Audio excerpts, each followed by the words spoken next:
হয় না, যার উপরে আর নাই, আমি এখন তোমাকে সেটাই বলতে চলেছি। আর এ কথাগুলো আমি সবকে বলি না অর্জুন, তোমাকেই আমি বলছি। কেন বলছি জানো?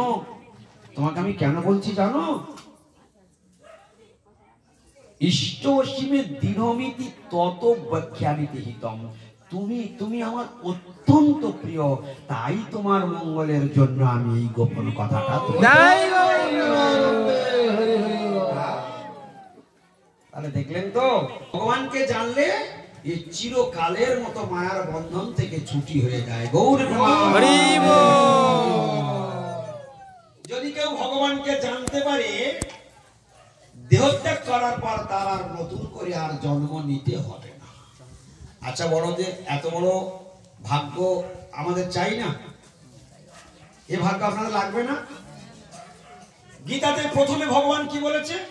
জন্ম যার হয়েছে মৃত্যু তার অবধারিত, আর মৃত্যু যার হয়েছে জন্ম তার অবধারিত। এটা গীতার প্রথমের দিকে কথা। কত নম্বর শ্লোক এটা কে জানো? কৃষ্ণ গীতাতে ভগবান বলছেন, জন্ম যার হয়েছে মৃত্যু তার অবধারিত, আর মৃত্যু যার হয়েছে জন্ম তার অবধারিত। এই কত নম্বর শ্লোক? মুখে বলবে না, হাত তুলে জানাতে হবে। আমি তাও জিজ্ঞেস করি, হাত তুলতে হবে, বলতে পারবে না। সাংখ্য যোগে কত নম্বর শ্লোক? হ্যাঁ, সাংখ্য যোগে 27 নম্বর শ্লোক। ওদিক থেকে একটা এসেছে, এদিক থেকে একটা এসেছে, দুটো ঠিক হয়েছে। উনি হাফ বলেছেন, ইনি হাফ বলেছেন। গৌর প্রেমানন্দ করি। হ্যাঁ, উনি বলেছেন হাফ, ইনি বলেছেন হাফ। উনি বলেছেন সাংখ্য যোগ, ইনি বলেছেন 27 নম্বর শ্লোক। তাহলে শ্লোক নাম্বার 27, দ্বিতীয় অধ্যায়, ভগবান কি বললেন?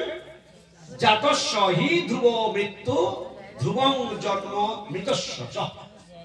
এই শ্লোকটি কৃষ্ণ বলেছেন, জন্ম যার হয়েছে মৃত্যু তার অবধারিত, আর মৃত্যু যার হয়েছে জন্ম তার অবধারিত। খুব মন দিয়ে শুনে যাবেন। তাহলে এখন আমরা যারা যারা এখানে বসে রয়েছি, আস্তে আস্তে কথা বলবে না। এখন আমরা এখানে যারা বসে রয়েছি, আমাদের সকলকার মরতে হবে, এ ভবিষ্যৎবাণী কে করে দিয়েছেন? ভগবান। আর আমরা জানিও আমাদের মরতে হবে। এই কথাটা সবাই জানি, 100 জনের 100 জন জানে। এর পরের কথাটা 100 জনের 100 জন জানে না। পরের কথাটা কি? মরার পরে আবার জন্ম নিশ্চিত। এই কথাটা 100 জনের মধ্যে কজন জানে? সেটা কি সত্য? সেই কথাটা কৃষ্ণ বলছে। তাহলে ভগবান যখন বলছে, ভগবান কি মিথ্যা কথা বলে?